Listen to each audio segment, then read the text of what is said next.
Hunter X, Hunter X, Hunter X. Who? Hello everybody, we are the Geeks and Degenerates. I am Enzo, this is my forever co-host Jum. Today we talk about K-Pop Demon Hunters. A movie I didn't know was on my radar until I watched it. I was like, you know what, I like this. So I'll be honest, I didn't see any marketing for this movie. I didn't see trailers aside from the not at thumbnails. all. Yeah.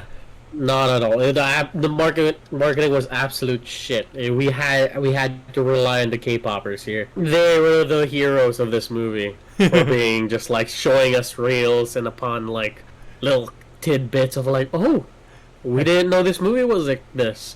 And also the movie is done by the people who did Spider-Verse. So Yeah. like, why not? That's the tidbit I saw, and I was like, what? What do you mean it's Yeah. done by the people who made Spider-Verse? Why isn't this marketed more? And then I saw a clip of the Derpy Cat, and I was like, you know what? I'm gonna watch this movie. Yeah, same here. The cat got me as well. I was like, what is the context for that? Going to the plot, Hunter X is this K-pop group comprised of Mira, Zoe, and Rumi, who are also demon hunters. And throughout generations of K-pop stars, they have fought the demons to keep the Hun Moon a whole. Their mentor is Celine, who doesn't really play a big role, even though her singing voice is Lea Salonga. And I was like, Yeah. what? That's a little. I guess she was very expensive, and dude, and from what I know is that it took them 10 years to make this movie. So That makes it sense. it was. There probably budget constraints and everything like that. Hopefully, if we do get like a second movie or like Yeah. a sequel to this, hopefully they could reutilize Lea Salonga a little bit more. Yeah, I'm sure the bill on Ken Jeong was also a bit pricey. Just kidding, road me. I'm a 34 short, please. See you in a couple weeks, girls. Because I was like, I don't know Yeah. who's in this movie either. I know it was the voice actor for Oh, Gema? uh Storm Shadow? Who? Gema, the main demon, the head demon. Oh yeah, him and the main what's his name? The heartthrob, the main guy. Jinu? Genu. Is he a big His guy? voice actor is done by the guy who was in Business Proposal, so for sure he was not cheap. Don't know what that is, but I take your word for it. Exactly. Uncultured swine. I'm and sorry. Here I go on my rant. So going back to around 3 years ago. 3 years ago. One of my favorite K-pop groups, Promise 9, releases a new song, and I was so excited. I was so in love, and I was just like, you know what? I would like to share this with my friends. So I shared it to you and Edwin, and both of you looked at me like as if I was crazy. As if I was weird. When we all are weird. We're geeks and degenerates, but for some reason you're like, all right. Oh, you like this? And now here you are, bandwagging. And I'm like, what the fuck? I was in the game the whole fucking time, and now I can see you appreciating this shit and being like, oh, this shit's actually pretty fucking good. Hey guys, can you recommend me some fucking K-pop shit? I've been doing that the whole fucking time. So, Hunter X, okay, no. Fuck you! No, yeah, I have this. You know what? I started listening to K-pop last year, and this put my curiosity into overdrive. So yeah, I apologize for being so delayed. But yeah, going back to this movie, it is very well animated, and I'm not surprised, but like I'm glad all three characters, Zoe, Mira, and Rumi, are all well developed. You see the best of movies. There's always one left out who's like the least developed, but here, I all of them are pretty well developed. They're all developed at the same time. It's just that Rumi has a bit more development because her secret is that she's part demon. And hopefully in the sequel we get to explore the past a bit more. If there's a sequel, hopefully, I'm sure there's a sequel. But yeah, as you mentioned, his years of existence, Gema never thought of like, what if I made my own K-pop group to battle the demon hunters and steal their fans? So that's a brilliant $1 million idea that Jinu makes to get all the souls, and it's a battle between Hunter X and Soldier Boys. It's just that the Rumi and him start having a thing, and you're like, it's kind of by the numbers, but like it's so well done. You're like, I don't mind seeing this coming a mile away. Nah, I mean, if you've seen a lot of like K dramas, this is like usually the formula here, where like they don't really like each other at the start, Yeah. and then they start to develop feelings for each other. So I was like, I kind of like that they kind of kept to that theme. Yeah. Yeah. But dude, the start of this movie, like I was not expecting this. Like a lot of times when I first saw this, I was like, K-pop Demon Hunters. This is just a recipe for disaster, in my opinion. I was just like, nobody's gonna watch this, so I didn't watch it. Also, I didn't know that my cousin worked on it. I was like, oh, cool. I'm gonna watch it. Shout out to you. I'm not gonna give out your name, but good job. I love the movie. But aren't you like a fan of Twice? So you weren't Huh? even. Aren't you a No, fan? because okay, dude, it just it wasn't marketed well. So again, yes, I like the concept of K-pop, but it's just like it's not everything. Like you could tell that there are some points where like, is this animation studio milking the thought of K-pop Yeah. kind of deal? You Yeah. know, they're making just like a weird, horrible movie. Thankfully, they didn't. Yeah. I It's didn't well know any done. backstory. I didn't know who the animation studio was who made this movie. Yeah. So until I got a little bit more context, I was like, "Oh, okay, I kind of trust what's going on here." But yeah, and like the first scene alone, yes, we get the whole story of the backstory of the Han Moon, about how the generation of K-pop has been keeping this world safe from demons, and we didn't know that's what we needed. Yeah. As Like, crazy as that sounds, it still works. And then we get introduced to our main three protagonists in the coolest way possible. yeah. And I love the entire scene where you kind of see, yeah, you can tell that this is a fantasy, that you see these these K-pop artists just freely eating. Oh, I whatever was they about to want. say. I was like, that's the most unrealistic thing here, isn't it? I was like, hell nah. Hell no. As much as I love K-pop, they got that one little fucked up part. Is that they not eat Yeah. much. And like it's such a what could have been like like a easy like cash grab. It turns out to be like such a Exactly. well constructed world that I was surprised by. Yeah. And like I grew attached to these characters. So when like you see like the falling out come a mile away, I was like, I don't want there to be a falling out. I like this dynamic together. Yeah. Well, I'm not gonna lie, I did not expect majority of this fucking film. Yeah. I was like, yeah, of course they're gonna fall in love, dude. Me and my girlfriend were kind of like in the same boat. We're both like getting killed over like the bathhouse scene. Yeah. Where Gino kind of like sees that like, oh, you're half demon, and he grabs her, and you're like, what? And he actually like protects her because he covers up her like her torn up costume. You know what clip also went viral for me is the scene of Genu running from them going Oh yeah, he's like doing this. yeah. I was like, what? Yeah, like he, dude, the amount of aura that he loses. Just, like this are like these are Darth Vader of this movie. Yeah.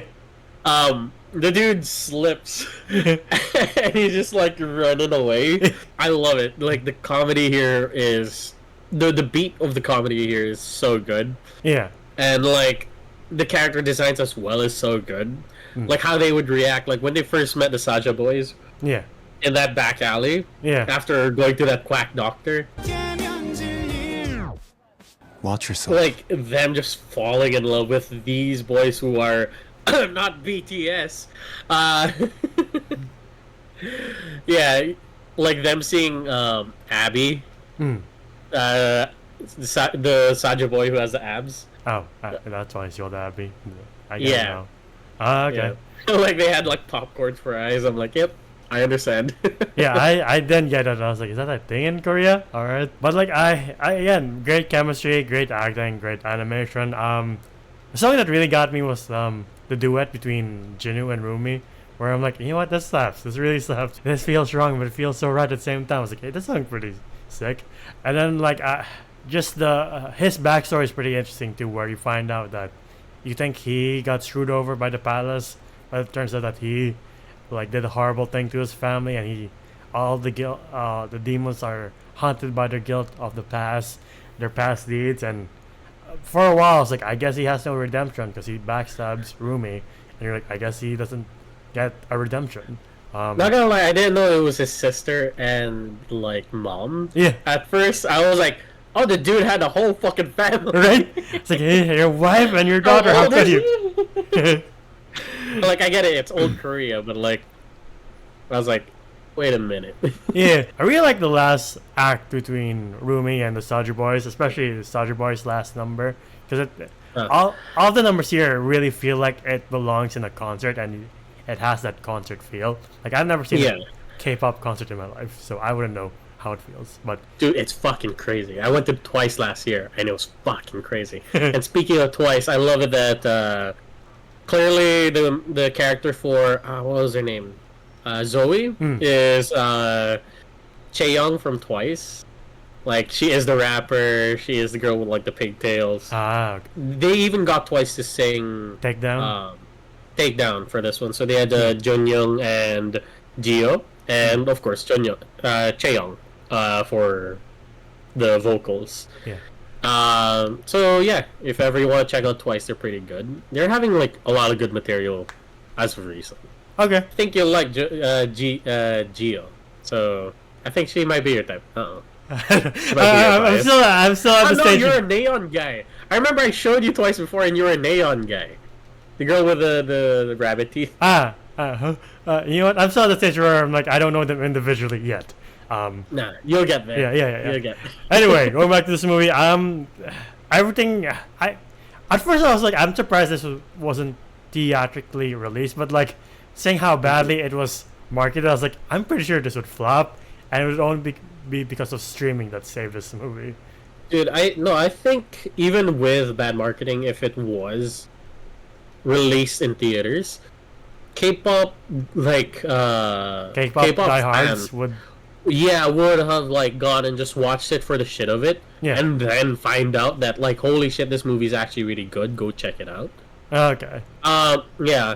So like, I feel that like that's how strong this movie's writing was. That's how like good the music is. Like, this was meticulously designed and was meticulously written as a love letter to K-pop and K-pop fans. You see every kind of K-pop fan here. Like, they would shoot the crowd. You would see like the diehard girls, the beefy fanboys, or like, of course, you get the pudgy ones like me, like screaming their heart out for their favorite members. And even the music itself, my god, no one would, I mean, except for like maybe the Prince of Egypt, would put that much heart and soul into a number like this, especially when it's supposed to be kind of like a callback to a certain genre, which is K-pop. Or not genre, it's just subgenre in itself. No, not subgenre, but in of itself, its own entity. Yeah. That like, usually, you would hear some forgettable songs. There's not a single song here that was forgettable. Even the start one that they don't ever sing again. Yeah. The start song, like, you never hear it, but it's still in your head with like the Napalm Era's line. I'm like, that's fucking badass.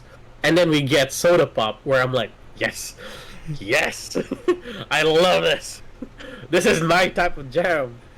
And of course, Golden, that was really good. And Huntrix's last number, like, that's like an absolute banger. Like, all throughout, all of the songs here are so good and well sung, and that they're also sung in different languages. There's also a Tagalog version if you haven't heard it. Oh, I guess it's time to rewatch the movie then. Yeah, dude. It's like, with how they wrote the song for Idol. Me and my girlfriend were listening to it, and it was a bit more poetic. And like, it's being sung in the Tagalog version was very, I don't know, kind of added a bit more flavor to it. Alright, I'll check it out then. Yeah, but they do use like kind of deep Tagalog in some areas, so like, you kind of have to look it up. That's fine. I'll live with that. But yeah, I agree. Like, I agree that there's no skippable song. There's also no part of this movie that drags, or is like, I kind of want to fast forward. Like, I enjoy, like this studio is consistent. Like, with like this Spider-Verse and Across the Spider-Verse, there's no scenes where I'm like, I'm like bored. Mitchell's and the Machines, that was really good. Yeah, exactly.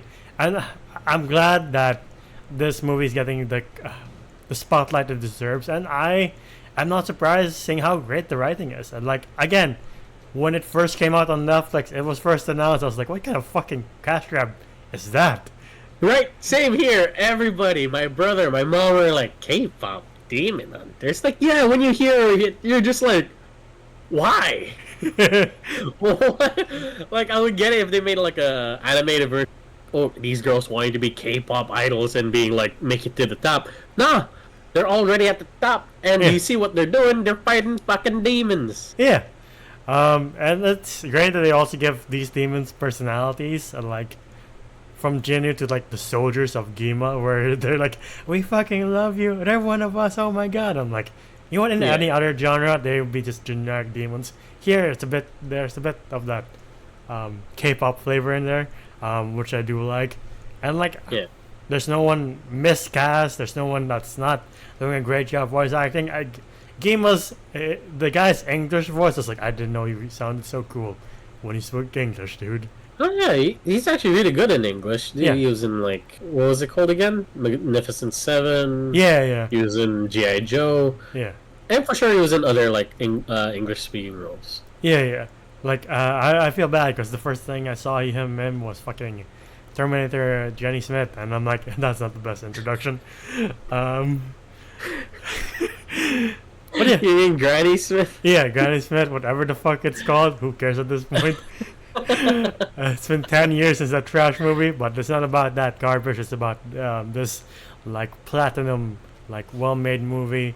And I really do wish it got a sequel. I wouldn't be surprised if they announced a sequel soon.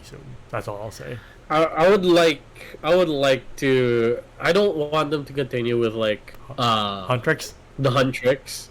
I would like for it to be like a new generation, new group, because that happens. Like maybe every 5 years there's a new generation. Yeah. Where they're like Twice would be hitting the top charts and being the newest, like hottest thing. Yeah. And then New Jeans comes along. You know, like there will be groups like those. Yeah. Check out New Jeans. They're sick as fuck. It's like I was trying to follow. Like I have no idea what you're talking about, but I get what you're trying to say. Yeah, but all I'm just saying is that they get, they change it up. Yeah, a like, lot. Hunter X already has it figured out. I would like to see a movie where these K-pop stars would be like, we have to be successful singers and Demon Hunters. How the fuck do I do that? How do we do that? Yeah. How is that possible? Yeah. Would be I want a Luke and Yoda situation. Yeah, kind of deal. exactly. Like they're training the new ones. Yeah. And there's a new Han Moon, so why not? Yeah. But yeah, what would you rate K-pop Demon Hunters? I would rate K-pop Demon Hunters as 8.5 out of 10. It is a really good movie. And like, it is clearly a love letter to the K-pop genre, or it as a whole, and especially to the fans. Like, every beat, everything that we love about K-pop, it is here. Whether it be the abs or like the cute girls or the cute guys, or the ones that we would stand, the ones we would ship. It's all of that. And then like they toss in a bit of like K-drama drama into it, and I love it. If you watch enough K-dramas, you kind of know what I'm talking about. The music's fucking great, the score is great, and like as it should be, because it's written and composed by people who have written and composed real K-pop music. Yeah. Yeah, you could see that there was a lot of TLC and a lot of love. Like you could see that the people who wrote this, the people who animated it, were clearly fans themselves. Yeah. And it's nice to see that, yes, Enzo, at his like regular habit of not listening to Jom when he's telling him there's something good here, but does not want to listen, and then finds out years later, oh, it's actually pretty fucking good. I want to strangle you, you son of a... To be fair, you're not the only one that I'm like, I won't listen to them for a while. Like, if Sia watches this, she'll probably strangle me with you. Yeah, and she's in close proximity too. Please, Sia, strangle him now. But yeah, I love everything about this movie, and I can't wait to see I can't wait to see it. Yeah. Like either get a sequel, whether we continue the journey of our trio, and or we get a new group. By the way, yes, we forgot to mention the ending of this movie is that the love interest dies. Yeah. I did not expect that to happen. Right. Where everybody was like, like Ginu and Rumi could have been a thing. They could have ended up together. There was supposed to be a kiss scene that people wanted. In my opinion, I'm glad they left it out. Because if there's a possibility that he does come back, the kiss might be even sweeter. So yeah. Yeah. So yeah, I love it. I can't wait to see more of it. I really hope we get a sequel, and hopefully it expands more on the different genres of K-pop, where like we get like, you know, the more cutesy kind of like K-pop, where while here it was very girl crush vibe, kind of like Itzy-ish. Yeah. I would like for them to touch on like Promise 9. Hopefully, I'm just very biased. Yeah. So those are my thoughts. I can't add anything to the K-pop side, but I will give this movie an 8. I did have a great time. It set my curiosity on the genre into overdrive, where I'm like, you know what, I should have listened to my sister and best friend and everyone else years ago. But yeah, what I will say is that it's greatly animated, greatly acted. Like the chemistry, how great the chemistry is can't be overstated or understated. It just clicks so well. Most live action movies can't get that down for the life of them. In the 3-hour run times they have, this movie's half the length, and it's so well paced, it's so well edited, it's so well animated, it's so well told, and the cast is amazing. Like from the trio to like Ken Jeong to the quack doctor, Mr. Firelord himself, to Storm Shadow as the main demon. It's all well done, and I'm glad all the K-pop fans got to be like, you reached. Everybody else who's not a K-pop fan should watch this, and it's only through word of mouth. And I wish studios knew how to market shit a bit better, because I'm tired of being like, oh fuck, this movie's pretty solid. Why didn't I see more of this? Where I think even Netflix itself was like, how the fuck do we market this? Sounds like a fucking cash grab on name itself. So it could have been named Huntrix. Yeah. Yeah. I feel like that would be better. Yeah, or like something more like not cash grabby, but at least pique our interest of like, oh, what's this about? But yeah, great movie, and I said this in my letterbox where I'm like, I'm not the biggest K-pop guy. I'm not into that lore, or don't know about that lore, but like K-pop Demon Hunters might end up being in like my top 5, because I can't think of any other animated movie that's come out where I'm like, that's pretty sick. I'm like, yeah. LEO, I saw the trailer, I was like, you know what, probably watch it for streaming. Hopefully, what the fuck is the name? Zootopia 2 is good, but like, they will have to reach a high bar that is K-pop Demon Hunters, in my opinion, to be the best animated movie this year. Agreed. But yeah, to the audience watching, what's an appropriate question for this video? For the audience. Oh, well, who's your favorite K-pop group, and who's your bias from that group? Alright. Whoever it is, or whatever that is, I don't know what bias is, like the one person? Like, who's your favorite member? Is that what you mean? You could have multiple if you want. Just like have like who's your favorite members? Oh, okay. That's yeah. Okay. If you have just one, fine. If you have two, great. If you love all of them, just say it. It's fine. Yeah, whatever that is, comment down below. And if you want to see more of us here, please leave a like, subscribe, and ding the bell icon to get notified of when we upload next. We're also on Spotify and TikTok. TikTok to see our best and funniest moments. Spotify to hear on the go. You can find me at JohnJuM_ on Instagram. It is my art account. I'm going last because my accounts is Enzo from Letterboxd and Zodas Voices on TikTok. To announce that this 2 weeks we're going to be talking about the mega box office hits for this year that we missed out on. Maybe it's about zombies, maybe it's about something everybody loves aside from K-pop, which is about dinosaurs. Maybe it involves Mr. Tom Cruise or a family of 4. Who knows? But until then, till the next video, we'll see you then. Bye everybody. Ciao.